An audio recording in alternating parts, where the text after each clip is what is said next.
Niñas y niños, damas y caballeros, ocupen sus localidades. Ajusten sus cinturones de seguridad. En caso de necesidad, máscaras de poesía caerán delante de ustedes en la próxima hora. Las salidas de emergencia están señalizadas y pueden ser canciones, entrevistas o fotos. Elijan ustedes. Es jueves, media tarde. Preparen sus sentidos. Familiares y amigos, Gerardo Muñoz, Juan Pedro Rodenas y Mario Laus empiezan Tres Corazonadas. Letras, músicas y ramos generales.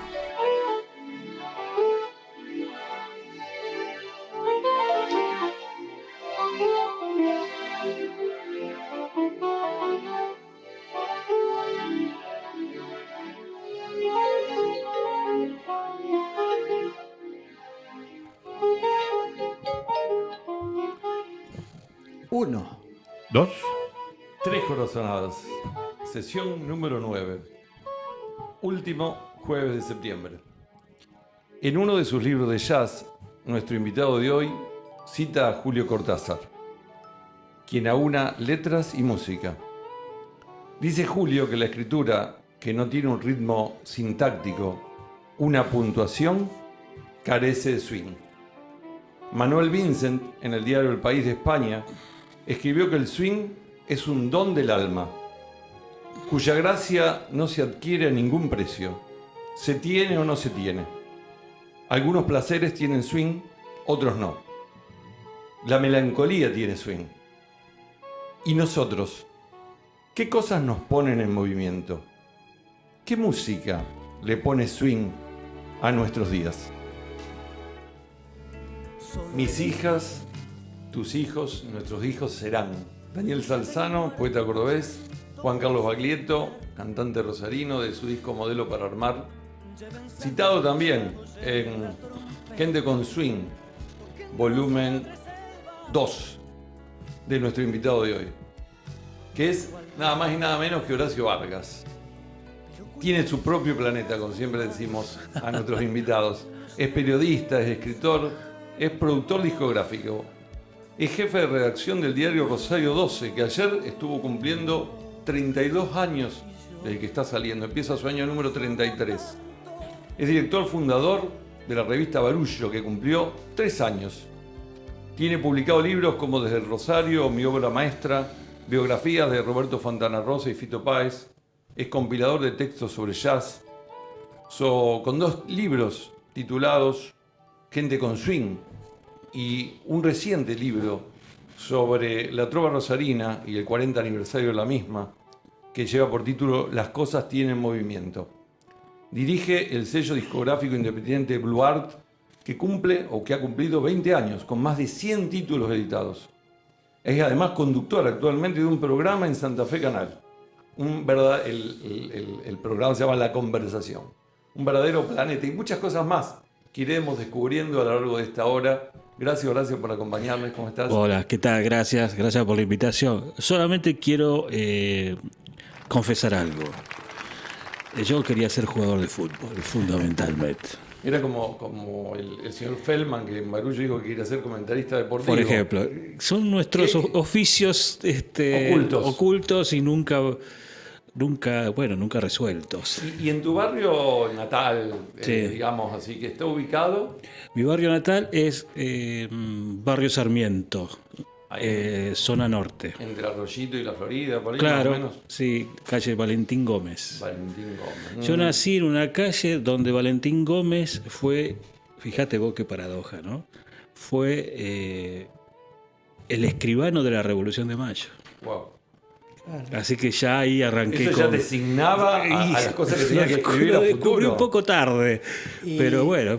Para robarte una definición tuya, recién dijiste que querías ser jugador de fútbol.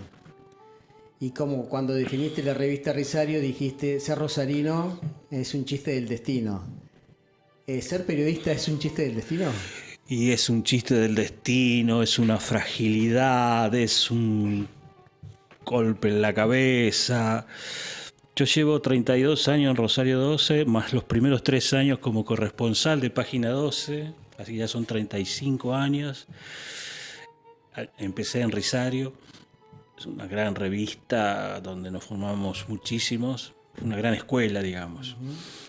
Y el periodismo, sí, el periodismo gráfico sobre todo, uno lo toma al principio con gran amor y con gran disfrute y con gran tiempo, ¿no?, para dedicarle. Y me parece que eso es lo correcto. Aparte fui docente en un momento, fui docente de TEA, docente de taller de redacción. Una experiencia muy interesante al principio y detestable luego, porque yo en esa primera experiencia yo tenía muchas dudas de ser docente.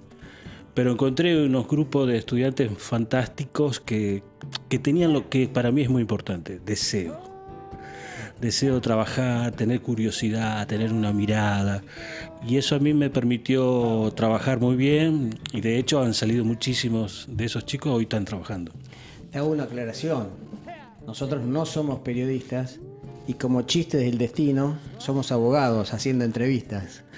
Bueno, es una paradoja interesante, me parece, pero sí, yo creo que, digamos, yo siempre repito cuando presento algunos libros, que en esta ciudad sin fundador, en esta ciudad donde todo está en discusión, quiénes somos y quiénes no somos, a mí me parece que la frase de Manuel Aranda de Risario, la frase esta, ser rosarino es un chiste del destino, es insuperable. Me parece que esa y la de Fontana Rosa, cuando le preguntaron se había conocido el nuevo censo, no este, sino el anterior, el censo nacional, donde la ciudad de Córdoba tenía más habitantes que Rosario. Y lo llamaron por teléfono a una radio de Córdoba, al negro, y le preguntaron qué pensaba de que Córdoba tuviera más habitantes que Rosario. Y la respuesta del negro fue fantástica, dijo: jódanse. Por esta cosa que yo adhiero, que tiene que ver con la ciudad chica, claro, la ciudad amable, la ciudad donde te podés encontrar en 5 minutos con alguien, donde no tenés que agendar un encuentro, bueno, que es un problema de las grandes ciudades. Rosario no lo tiene. Claro.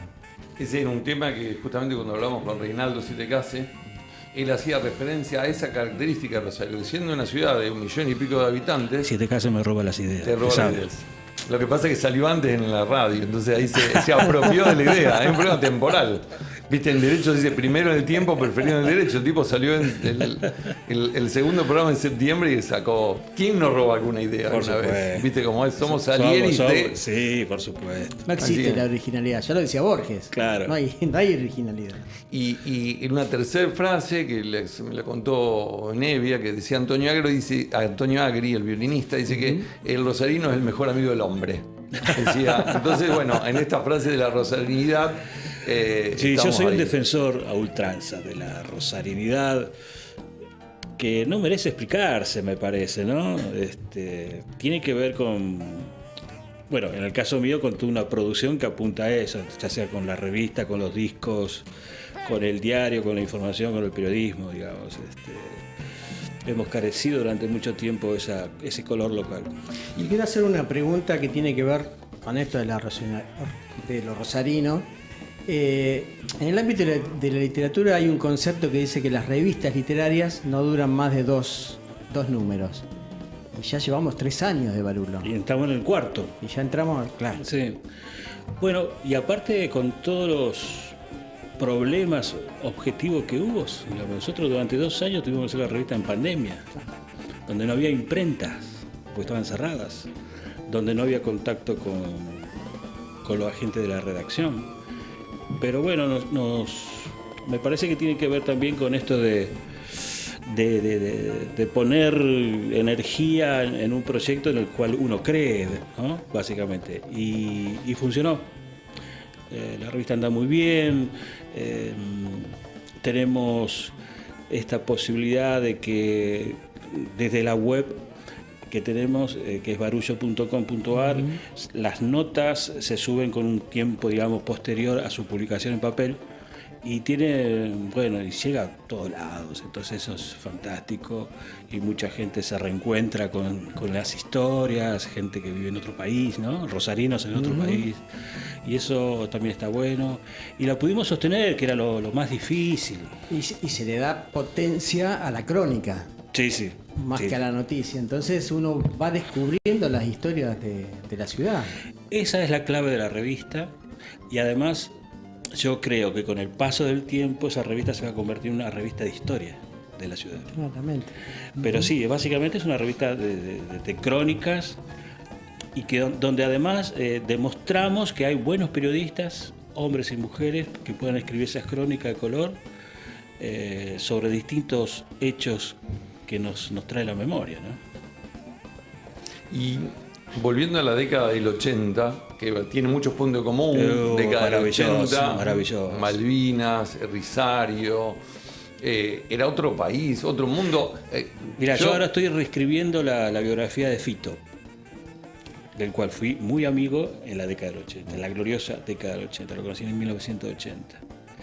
Y entonces pensaba mucho en esa década, y te digo que había una efervescencia, había un interés en discutir, en aprender, en enamorarse, en discutir, en debatir, periodistas, músicos, fotógrafos, artistas plásticos reunidos en los bares, ese circuito casi, te diría, aldeano, el Savoy, Saudades. La buena medida. Saudade era el bar que hoy me queda en Santa Fe, antes de llegar a Entre Ríos. Claro. Vos Que ahora están sabés que construyendo ahí me quería recordar. Hoy, Laura Bark. sí, el Café La Flor. Sí, pero eran dos cosas distintas. Uno era el circuito de la discusión y de los bares. Y la otra era el el Odeón. artístico. El Odeón era el que estaba en Mitre y Santa Fe. Ese circuito lo hacíamos todas las noches. Y después estaban los lugares, digamos, que tenían más que ver con el espectáculo, como el Café de la Flor, Artaud, el Café de las Artes, el que estaba acá cerca, en Chacabuco. Era también una época, una década de peñas. Lo decíamos con Peñas, Reinaldo. sí, Cuando claro. Reinaldo estuvo en el programa, Sí. también hacíamos esa referencia ahí a la Taba y otras peñas. Nosotros teníamos una organización que se llamaba Asociación de Publicaciones Alternativas, y en un momento dado empezamos a organizar conciertos en las peñas. Claro. Que había un montón, sí. El Café del Este, El Café del ese lo- que era maravilloso porque tenía un patio inmenso, que después fue Margarita, una parrilla maravillosa donde íbamos a comer por canje, mientras no teníamos un peso. Pero sí, fue una época Lo que es maravilloso. maravillosa, yo la recuerdo con mucho cariño, y todo esto de volver a reescribir lo de Fito me activó todas esas cosas que tenía que ver con, básicamente, con las ganas de construir algo en un momento del país que era fin de la dictadura, Claro, un año, Malvinas, una década bisagra. ¿no? claro, sí. Y la primavera de la democracia. Y que venía, claro. Horacio, ¿cómo estás? Hola, Mario. Gusto en recibirte, grande entre los grandes. Grande es Maradona. Bueno, hablando de Maradona y de equipos, y Sí. pasando a la década del 90 y en Rosario 12, te voy a dar un equipo y Sí. vos me decís tus impresiones. Feldman, Vargas, Sí. Siete Case, Lanfranco, Daniel Briguet, Rosín, Delfrade, Guerrero, Gentilcore, Dapari y Fernanda Cortiña. Sí, bueno, ese fue el origen de Rosario 2. Era Ubicanos el contexto de ese comienzo y esa década. Pues la década del 90 es otra década también Sí, particular. yo empecé como corresponsal de página. Yo venía trabajando, después de Risario trabajé en una revista, trabajaba para medios de Buenos Aires. Me acuerdo Porteño. que era El Porteño, El Periodista de Buenos Aires, Sex Humor, pero no trabajaba en un medio de Rosario. Y un día me entero que estaban preparando un diario en Buenos Aires, un diario nacional que iba a ser Página 12. Y yo lo conocía a la nata por El Porteño, porque él era el director. Y de cara dura, con 25 años, me tomé un colectivo y fui hasta la redacción. Obviamente nos conocíamos. y arranqué como corresponsal. Y después, 3 años después, fundamos Rosario 12. Y la verdad que éramos jóvenes y nos pudimos elegir un grupo de trabajo con gente que tenía un poco más de experiencia que nosotros y que básicamente escribían muy bien. Y eso me parece que fue una de las claves de toda esta gente que vos estás nombrando, ¿no? Como en Risario fue el Tommy, fue David Leiva, Manuel Aranda, Jorge Santamaría. En Risario nosotros le dimos cabida por primera vez al Negro Gómez, a Más Cachimba, al Niño Rodríguez. Es decir, gente que después hizo una carrera muy importante, desde la plástica o desde el humor, ¿no? Así que sí, en los 90 está ligado, mi vida personal está ligada absolutamente al diario. ¿Y en la década siguiente? Y la década siguiente, ¿Qué pasó? el ¿Cómo 2000. la experimentaste? Y cuando me cansé del periodismo, en el 2000 inventé un sello discográfico, porque la música en este caso era la otra parte de mi vida. Así que la música es la que me salvó de mucha locura, la que me sacó muchas veces de esa rutina y de la agenda periodística que llevarla diariamente tiene sus complicaciones. Y bueno, se me ocurrió crear un sello discográfico que se llama Blue Art Records en el fatídico 2001. un hallazgo lo mío, diciembre del 2001. Pero así todo, Horacio querido, te la rebuscaste para ganar un Grammy. ¿Cómo fue eso? Contanos. Bueno, eso fue muy raro porque eso fue en el 2004. Habíamos sacado un disco de Gerardo Gandini, que había venido a tocar a Rosario, al Parque España. Lo habíamos grabado, y que eran todos tangos tradicionales, que él se encargaba sistemáticamente de destrozarlos, como un gran pianista, compositor moderno. Y lo grabamos y salió el disco, y un día yo estaba, y se mandó como una nominación más a los Grammy Latinos, sin ninguna expectativa, obviamente, un sello discográfico del interior, independiente, sin ninguna posibilidad de hacer lobby en California, y el disco se mandó. ¿Y por qué lo ganó? Porque había un jurado en serio. Esa es la diferencia con los Gardel. Había un jurado que sabía de qué se trataba y por eso no votó. Y yo estaba, ese día me acuerdo que estaba en la redacción del diario, porque eran como las 11:30 de la noche, que era el momento que se conocían los ganadores, y yo quedé así como, viste, sorprendido. Lo primero que hice fue llamarlo a Gandini por teléfono, a la casa, y él me decía, Horacito, y me dice, Horacito, hablemos mañana, ahora estoy durmiendo. Ningún interés. Y fue brillante, ¿eh? Sí, fue. Yo lo quise mucho a Gerardo. Gerardo ha sido uno de los mejores compositores argentinos de música contemporánea, de música clásica, una cabeza brillante. Y ahí vuelvo a Fito. Fito fue también lo incorporó para que hiciera arreglos orquestales de sus temas y yo pude pisar por primera vez un teatro, nada más que el Colón, cuando hubo un homenaje a Gerardo. Y bueno, tocaba a él como un homenaje. Entonces yo me atreví a subir al Teatro Colón, al escenario, vacío obviamente, y ahí entendía a los músicos, ¿no? Cuando suben a esos grandes lugares, ¿no? Había como una energía rarísima. Había como si, bueno, estoy en el Colón, ¿no? Parado frente al Colón. Y había un clima, y viste, yo se lo he escuchado mucho esos discursos a los músicos, y la verdad que era muy, muy fuerte, más allá del Colón, ¿no? Así que sí. Te venís dando todos los gustos, Horacio, ¿eh? Me El falta. deseo te lleva lejos, ¿eh? Te lleva lejos el deseo. Muy bien, muy bien. Ahora, después nos vas a contar cuál es el plato que sigue, ¿no? Bueno, sí, no, yo ahora, bueno, el periodismo también me permitió darme espacio para escribir por fuera de la agenda, ¿no? Bueno, ahí te quería preguntar un poco tu ritmo, tu modalidad de trabajo, ¿cómo es? Porque los horarios son distintos del periodista, del músico, del productor, del escritor. ¿Cómo tenés organizado? Y hay que organizarse. No tengo las obsesiones que tenía Fontana Rosa, que tenía, ¿viste? Como biógrafo que fui. Yo siempre celebré esta cosa que él tenía de trabajar un determinado horario, ¿viste? De las 9 de la mañana a las 13 horas, cortaba, almorzaba, volvía a su casa y después volvía a su estudio hasta las 18, 19 horas, diariamente. En ese lapso atendía gente, dibujaba, creaba y después se iba con sus amigos. Yo no tenía ese método, pero sí creo en el método. Si no, es imposible.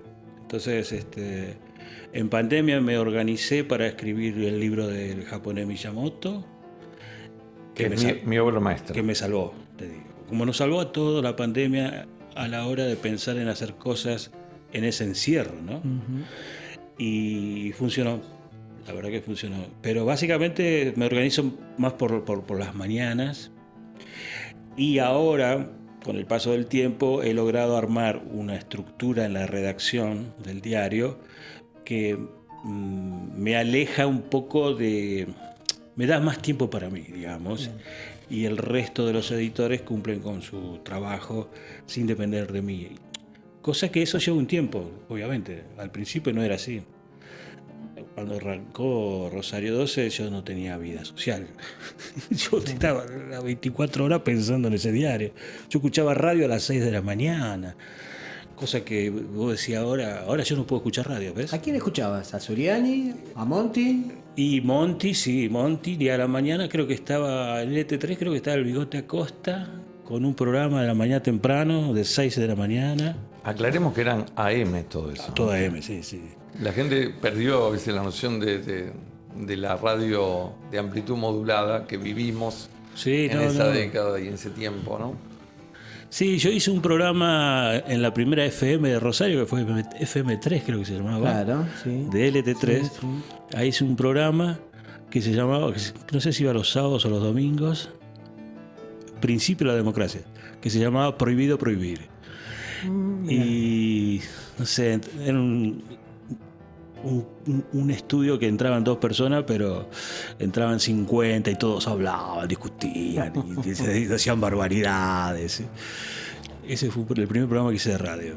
Pero no es la radio no es mi lugar, digamos. He hecho alguna experiencia en radio, pero no me cuesta. Bien. Y hacemos 3 observaciones que tienen que ver con el sello discográfico. Toda la música que escuchamos de fondo hoy tiene que ver con discos de Blue Art. Estamos escuchando hace un ratito al Gato Barbieri en vivo en Argentina. Tenemos también a Jorge Micoya, que es rosarino, radicado en Francia, también que va a sonar por ahí. Y tenemos ahora un pequeño intervalo musical con un disco de un rosarino premiado en el 2013. Había unas fotos ahí que vimos por internet de cuando subieron al escenario de los premios Gardel con el amigo Adrián Abonicio y con Tan Golpeando, que fue premio Gardel 2013 de este disco editado por Blue Art en el año 2012. Y de ahí elegimos un tema para compartir que se llama Cómplices. Mi corazón. Odio al amor que aterroriza y hace cómplices a dúo. Odio al amor que siembra abismos y al clamor de quererlo todo. Si mi vida es solo vida, solo un modo de soportarme a mí mismo. Adrián Abonicio. Seguimos hablando con... Adrián yo te diría que es uno de los grandes letristas de la Argentina. Hay un libro que se llama Las mejores 100 canciones argentinas de Sergio Pujol y está obviamente Mirta de Regreso entre esos temas, ¿no? Sin duda. Sin duda. Sí, en eso Adrián yo creo que sobresale notablemente a la hora de la composición y a la hora de ser parte clave de la trova rosarina. Y estuviste en la Feria del Libro, estuviste en varias exposiciones, pero también estuviste acompañando muy activamente cuando se presentó el libro de Abonicio, que compiló Paul Citraro, estuvo acá con nosotros, con Marcelo Escalona, cuando arrancamos septiembre hablando de la feria. Y con Adrián hablamos porque lo tenemos comprometido para octubre, porque bueno, tiene un trabajo reciente que publicó, donde figura esta cortina que estamos escuchando, que nos regaló Nevia, que se llama Suite Rosarina. Que no lo pude escuchar, escuché algunos fragmentos nada más que me pasó Adrián, no lo pude escuchar completo. Salió la semana pasada del trabajo y está el bonus track del tema nuestro acá en esa. Y bueno, se está mudando, así que bueno, quedamos en hablar para que venga en octubre acá al piso y compartir con él. Es muy divertido, Adrián, en las presentaciones. Eso. Yo le decía, cuando estuvimos en Cañada de Gómez presentando el libro, en una sala fantástica que tienen, él dice, bueno, voy a hacer stand-by. Y la gente se reía y en la Feria del Libro también estuvo la brillante. La Feria del Libro también desmonta toda seriedad, digamos, que tiene. Es un gran escritor, una gran letrista. Horacio, acá nos mandaron un WhatsApp para vos, Verónica. Dice así, te lo leo sin los lentes. ¿Por qué se te ocurrió hacer el libro sobre los 40 años de la trova rosarina? ¿Y estás conforme con la repercusión que tuvo y el éxito en la Feria Internacional del Libro de Rosario? Bueno, tiene una explicación ese libro, que es la siguiente. Se cumplieron 40 años de Tiempos Difíciles, el disco de Juan Carlos Baglietto, un gran disco que ya está en la historia del rock argentino, y junto con Jorge León, ministro de Cultura, ideamos esta idea de que este libro de perfiles de los músicos de la trova acompañaran ese festejo, digamos, ¿no? Entonces se unieron, involuntariamente, pero se unieron los 40 años del disco con el libro que tiene perfiles de todos, que incluye a Nevia, a Liliana Herrero. Y la respuesta fue muy buena en Buenos Aires en cuanto al interés. Fue muy buena en Córdoba, y en eso tengo que hacer un paréntesis, porque los cordobeses fueron los que descubrieron a la trova rosarina. En el Festival de la Falda. En ese festival, la anécdota era que Baglietto tocaba un día, poner un jueves o viernes, y el sábado tenía que tocar Pedro y Pablo, me parece. Que están en Rosario mañana, creo. Sí, están mañana. En la sala de Bardem. Y no llegaron porque se les rompió el micro.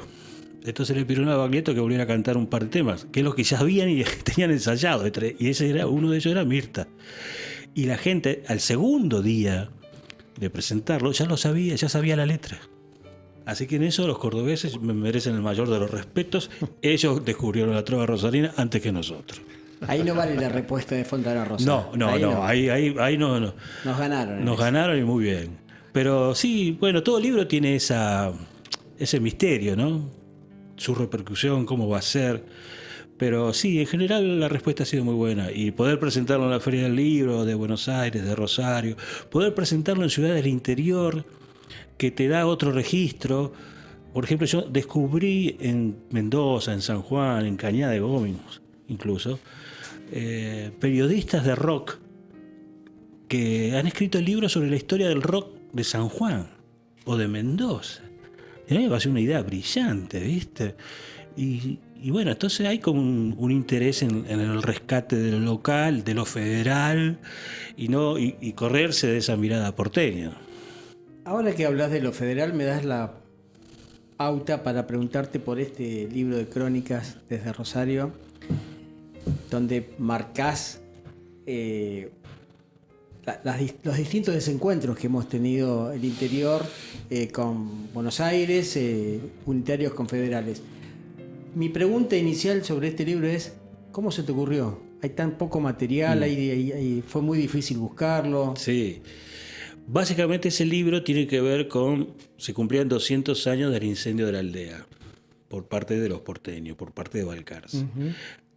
Que es una historia que yo conocía de hacía muchos años, pero que no había material, nada.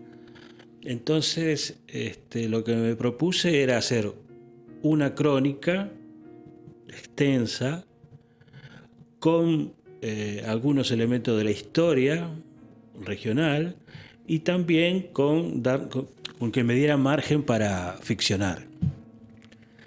Y bueno, ese fue todo esa ensalada literaria terminó en ese libro. Y que me permitió tener acceso a un montón de fuentes que no se conocían. Básicamente, la más importante es la que tiene que ver con los archivos de Artigas en Uruguay, que está todo escaneado. Es muy buen trabajo. Y entonces ahí no hacía más falta que reescribir todo eso que decía, bueno, había un documento de todas las casas detalladas que habían sido incendiadas y los nombres de las personas y quiénes vivían. Y después un trabajo, te diría, de hormiga en el Archivo General de la Nación. Ahí me amigué con la Ciudad de Buenos Aires, iba toda la semana. En el viejo archivo, porque ahora creo que se estaba por mudar, donde, si vos sabés, yo siempre explicaba esto de cómo llegar a un archivo sin perder el tiempo. Entonces decía, vos tenés que saber básicamente qué buscar, ¿entendés? ¿Qué caja buscar? ¿Qué número de caja buscar? Porque de lo contrario te perdés. Es un laberinto. Ahora, qué paradoja, ¿no? De las tantas que tenemos. Y una de las calles principales que tenemos se llama Balcarce. Así es.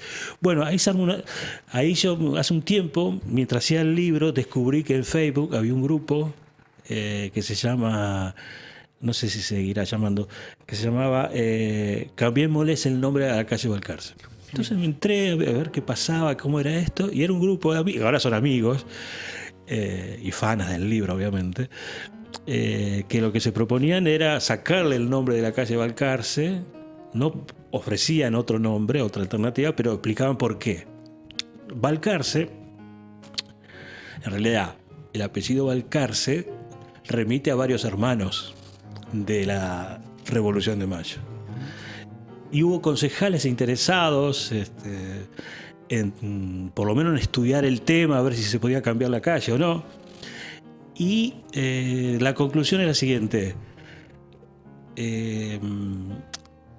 Desde el punto de vista legal, desde el punto de vista protocolar, es Balcarce. Pero Balcarce era Juan Ramón, el incendiario. Balcarce, el que fue director supremo, que era su hermano, y había un tercer hermano militar. En la nomenclatura dice Balcarce. Así que hay que elegir a la carta, digamos. No hay nombre. Claro. Entonces, un concejal que se interesó, concejal importante que se interesó en ver si se podía cambiar el nombre, consultó con la gente de nomenclatura de la municipalidad, con la Junta de Historia de Rosario, y le dijeron esto, es Balcarce. No se sabe de quién está hablando. Por lo tanto, es imposible cambiarle el nombre. Qué bárbaro, ¿no? Qué historia. Muy Pero si yo tuviera la posibilidad de cambiar el nombre, le pondría Estanislao López. Mínimo. Mínimamente. ¿Te puedo llevar a un terreno de género? De género. De género. No degenerado, de género. No sé si estoy en condiciones, pero a ver. Mira, vos hablaste mucho del deseo, lo transmitís, la verdad que nos estás dando una gana bárbara. Hablas muchísimo de Rosario, muchísimo de la historia. Evidentemente estás muy compenetrado. No puedo no preguntarte por tu relación, por tu observación de las mujeres de Rosario y del amor en Rosario. Es una pregunta... Acá las llamamos de ramos generales. Bien. Porque son preguntas que van al ángulo o van a la ratonera, pero una mirada histórica, aunque sea, Horacio, por favor. En el marco de mi rosarinidad. En ese marco, dale. Yo compré hace mucho tiempo el mito de que las mejores mujeres estaban en Rosario. Así que eso es lo más importante. Después lo del deseo, bueno, sí, si no hay deseo no se puede hacer nada. Y si no hay deseo no se puede mirar a alguna de las chicas. Pero es muy sorprendente y muy gracioso eso, sobre todo cuando vienen los porteños, amigos. Che, es verdad esto, que las mejores minas están acá. Y uno tiene que sostener el relato, ¿viste? Claro. Esto nos lleva a la histeria también en Rosario. Bueno, por supuesto. Vos que fuiste mucho a Buenos Aires, tenés elementos para comparar ahí, ¿no? Entre la histeria en Buenos Aires y la histeria en Rosario. A mí Buenos Aires es una ciudad que me gusta. Me molestan algunas cosas, obviamente, pero hay como una centralidad ahí, ¿no? Donde todo pasa por ahí. que en parte es cierto y en parte es culpa del interior. Pero me he amigado con la ciudad, tiene muchas cosas interesantísimas y yo creo que en este momento Rosario, el hecho de estar cerca de Buenos Aires, juega a favor. Antes, no, ¿ves? Antes era como que la cercanía nos debilitaba la identidad, ¿viste? La cercanía nos contaminaba de lo porteño. Un barrio más de Buenos Aires. Un barrio más de Buenos Aires. Y cosa que era cierta. Y en el caso de los músicos, el inevitable trayecto de partir. Porque la ciudad te da la espalda, ¿no? Pasó con Baglietto, pasó con Fito. No solamente la gente le da la espalda, sino que no había espacios.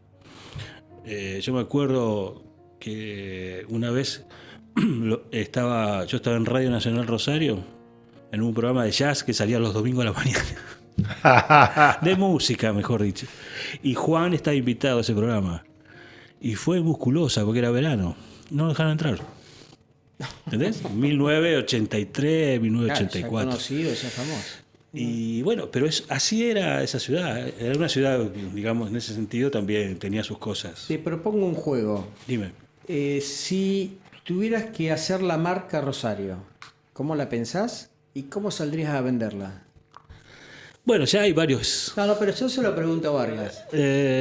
A mí la marca Rosario me parece que no existe, ¿no? De aquella marca, me acuerdo, a mí me dio mucha bronca por insostenible la idea de que somos la Barcelona. No es así. Yo me quedo con la idea de la ciudad pequeña, la ciudad de todos, la ciudad solidaria, la ciudad original, la ciudad creativa, pero que también, como diría el Fito, es una ciudad también, ¿no?, de violenta, De pobres corazones. y de pobres corazones, y donde muchas cosas se incendian, pero a mí me parece que es una ciudad que está partida, pero hace mucho que está partida en dos, pero vuelvo en esto, ¿no? Si tuviera que poner un eslogan a esa Rosario, yo creo que hay que asociarlo con la vida, me parece, ¿no? Y con esta posibilidad de encuentro. Con eso me parece que hacemos una gran ciudad, creo, qué sé yo. Me quedé pensando en el tema anterior, creo que sí, que Rosario tiene mujeres, las mejores mujeres, las más inteligentes, las más capaces, las más hacedoras, las más madres. Creo que hay una remirada sobre la mujer que me parece muy importante en la ciudad. Y aunque sea 2 minutos, vamos a escuchar el tema que le da título a este libro y que justamente habla de eso, de que siempre hay que seguir, ¿no? El deseo de ir para adelante, de las cosas tienen movimiento, en esta versión en vivo que tenemos para compartir con todos. Siempre a seguir. Las cosas tienen movimiento, 40 años de la trova rosarina. Ahí contás un poco en el libro cuando escribís justamente la historia, ¿no? de Fito, del tema. Sí, es fuerte, ¿eh? Es una historia, porque él se la dedica a un amigo que tiene una enfermedad y luego quedó ahí y la toma Baglietto, y Baglietto, como gran cantante, gran intérprete, la da vuelta y la transforma en esto que están escuchando, y después la versión de Fito con Spinetta. Con Spinetta. En ese tributo y ese homenaje a Spinetta. En la banda de Tana, cuando canta este tema mismo también. Que le dice, Fito le dice... Luis Alberto, siempre estarás en mí. Siempre estarás en mí, claro. Exactamente. Bueno, nos llegó un WhatsApp aquí de Sandra, que agradece la entrevista y te manda muchos saludos. Y nos recuerda, Horacio, que hoy, 29 de septiembre de 1964, la revista Primera Plana presentó la tira cómica de Mafalda. La primera tira cómica, el personaje que llevaría la fama mundial a Quino. Y dice que en su primera aparición la niña le pregunta a papá: papá, ¿sos el más bueno de todos los papás del mundo? Y el papá le dice, bueno, no sé, a lo mejor hay otro papá mejor que yo. Mafalda se retira indignada y afirma, lo suponía. Me hace acordar, perdón, un chiste que suelo decir que si no fuera tan humilde sería perfecto, una cosa así. Claramente. Horacio, vos hacías referencia a la Rosario de los 80, a esa efervescencia y demás. Hace poquito en la sala Bardén hubo una muestra de la Secretaría de Cultura. Estuvimos hablando con Pablo Vigliardi, justamente, que estaba ahí, Marcelo Escalona, que se llamó Guiso de Artistas. Sí. ¿Cómo ves el movimiento cultural actual rosarino, las nuevas generaciones? ¿Cómo ves Yo estoy. esa perspectiva? Yo creo que, digamos, lo que veo es que hay muchas opciones, que hay muchos lugares para tocar, que explotó incluso después, post pandemia, ¿no? Durante 2 años todo cerrado, nadie tocaba, nadie podía vivir de la música. Después, cuando hubo ciertas aperturas, bueno, aparecieron un montón de propuestas. Hay para todos los gustos. Y como todos los gustos, hay cosas que a mí personalmente me gustan más que otras. Y hay cosas que todavía no termino de entender, digamos, hacia dónde van. Lo digo básicamente en lo musical, ¿no? Sí, sí. Me parece que lo de la Feria del Libro fue importante porque marca un tiempo para que esto crezca, porque la ciudad se lo merecía.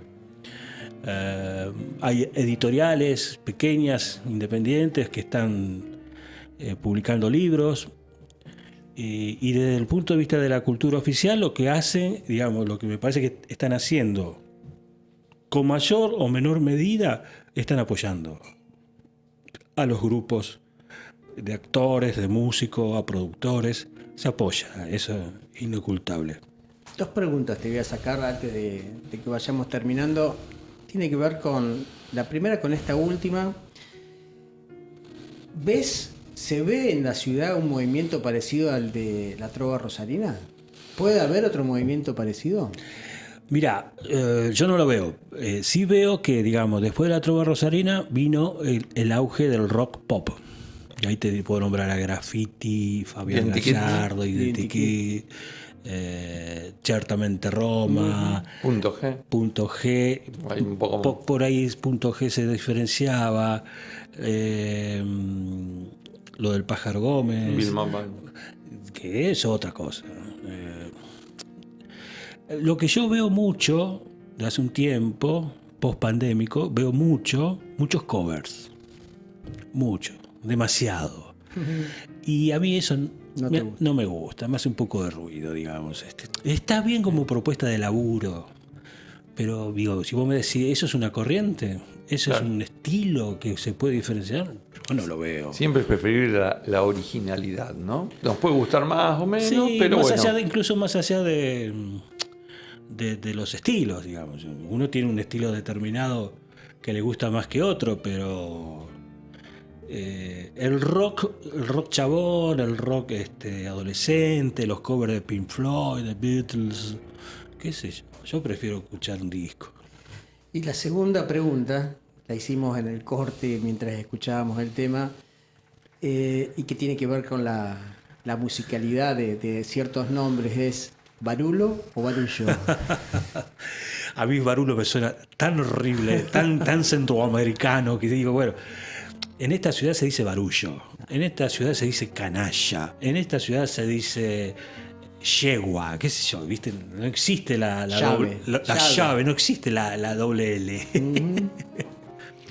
Horacio, bueno, llegó otro WhatsApp, este caso es de Griselda, te mando un beso grande, te felicita por la trayectoria. Muchas gracias. Y nos recuerda que estamos en primavera, que llegó la primavera y que es bueno que nos desintoxiquemos, que nos movamos, que tratemos de dormir menos, que cambiemos la dieta, que incorporemos sabores picantes y que liberemos la mente. En el caso de liberar la mente, a vos no te hace falta, porque yo creo que vos la tenés en la estratosfera, no sé cómo es eso. Hablando de eso, volvimos a hacer un ciclo ahora que empezó la semana pasada, pero por cuestión de tiempo no funcionó mucho, que es el ciclo de primavera de jazz y blues. y lo hicimos con mucho éxito hace 3 años en el Rosedal, un lugar fantástico. A tardecitas de los jueves. Bueno, ahora lo repetimos en octubre y noviembre y diciembre, el Rosedal Jazz y Blues, a la tardecita. La gente va con la reposera, hay sillas. Y la verdad es que para mí cuando lo descubrí ese lugar con las flores y todo eso, es un lugar fantástico, fantástico. Para una tardecita... Sonó a tango eso, ¿eh? La tardecita de los jueves. Sí, no, es mucho más que eso. Es un lugar, hay que agendárselo, digamos, como un gran paseo donde hay música, además. O sea que escuchan el programa nuestro y después nos vamos a la tardecita a ver y escuchar jazz. O pueden transmitir desde ahí. También, sí, podría ser. Depende del horario. El tiempo es tirano, la hora se pasó volando, son las 18 horas. Gracias, Horacio Vargas. No, por favor, gracias por la compartir invitación. Todo tu planeta, lo musical, lo editorial, todo ese bagaje cultural, como auténtico gestor que sos de tantas iniciativas en la ciudad de Rosario. Así que los agradecidos somos nosotros por lo que compartiste en esta hora. Por favor, ha sido un gusto. Empezamos a full la semana de Rosario. Y Con hoy Horacio. prácticamente es la previa de la Semana de Rosario con Horacio Vargas. Y la semana que viene hacemos el programa sobre Rosario. Ni más ni menos. El jueves próximo. Tenemos material de sobra, ¿no? Siempre. Gracias, Horacio. Grande Gracias. entre los grandes. No. Bueno, lo que quería contarles, el último chivo, estoy reescribiendo la biografía de Fito Páez, que va a salir antes de fin de año. Eso te iba a preguntar si era 22 o 23. Sale el 22. Sí, Tenemos sale la a fin de- primicia. sale a fin de año. Horacio Vargas. Un libro agotadísimo, que lo escribí hace 30 años, agotadísimo a los pocos años, y después apareció como que había, la demanda. Lo Che, ese venís a libro- lanzar de nuevo acá al Sí, programa señor. nuestro. Sí, Vuelve señor. Horacio Vargas, presenta la biografía de Fito Páez, suena el Indio Solari y nos vamos hasta el jueves que viene con 3 corazonadas. Chau. Chau. Esqueleto te trajo hasta aquí con un cuerpo hambriento veloz. Y aquí, gracias a Dios, uno no cree en lo que oye. Ángel de la soledad,